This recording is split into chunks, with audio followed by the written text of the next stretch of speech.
Bonjour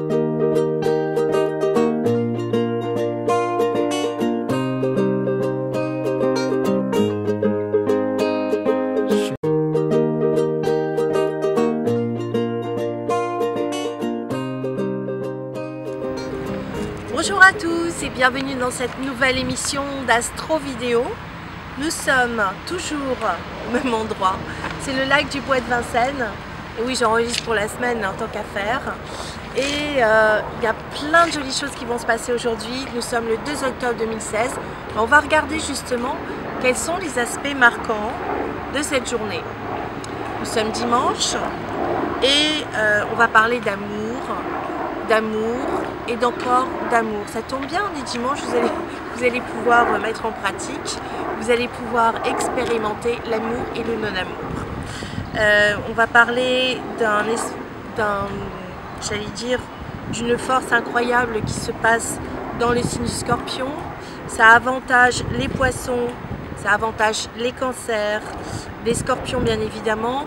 Il y a une remise en question sur la notion d'amour. Qu'est-ce que l'amour? Jusqu'où vous êtes prêt à aller pour être aimé ou pour aimer? Quel est le vide abyssal qu'il y a à l'intérieur de vous? Eh bien, c'est ce que va proposer ces aspects-là. Donc, il y a des indices de folle passion, de tendresse, de câlinothérapie, de sexothérapie aussi. Voilà, c'est chaud bouillant ce week-end.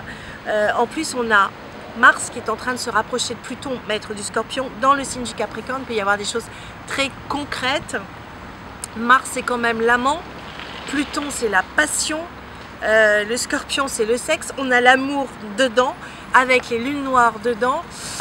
Là, je me dis que c'est impossible que vous restiez le cœur sec.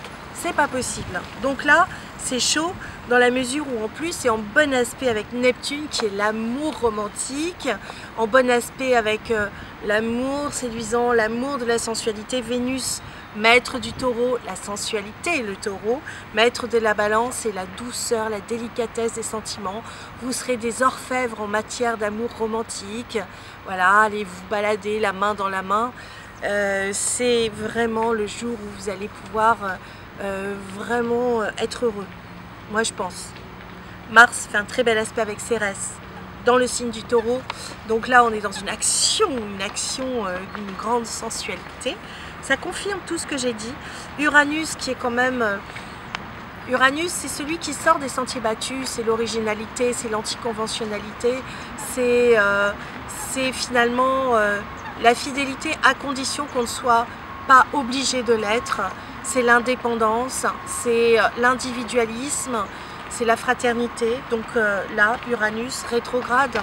Donc on peut être mis dans une situation finalement d'amour anticonventionnel ou parallèle ou comment on pourrait dire, en dehors d'un couple officiel et en même temps profondément réparateur et très sympa et ça rigole bien parce qu'il y a de l'humour. Uranus, l'humour, les traits d'esprit. Uranus en bon aspect avec Chiron, le guérisseur.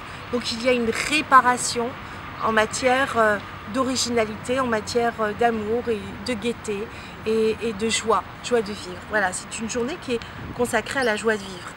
On a la Lune qui est en train de quitter le signe de la Balance pour aller dans le signe du Scorpion. Elle va venir renforcer cet aspect émotionnel très fort sur le plan affectif. On va parler du chemin de vie.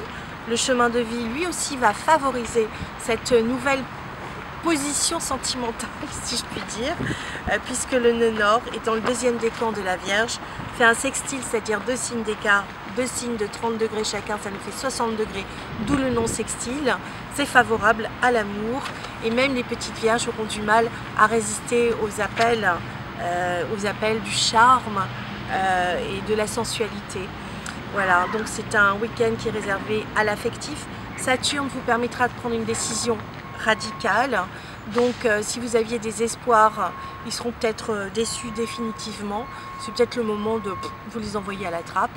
Et puis voilà, arrêtez de pleurer, il y a autre chose là qui arrive. Tant pis pour le carré Saturne-Neptune. Tant pis pour le carré Saturne chemin de vie. C'est un nouveau départ qui est propice à l'amour. Alors je vous dis, allez, bonne journée mes petits amours, amusez-vous bien.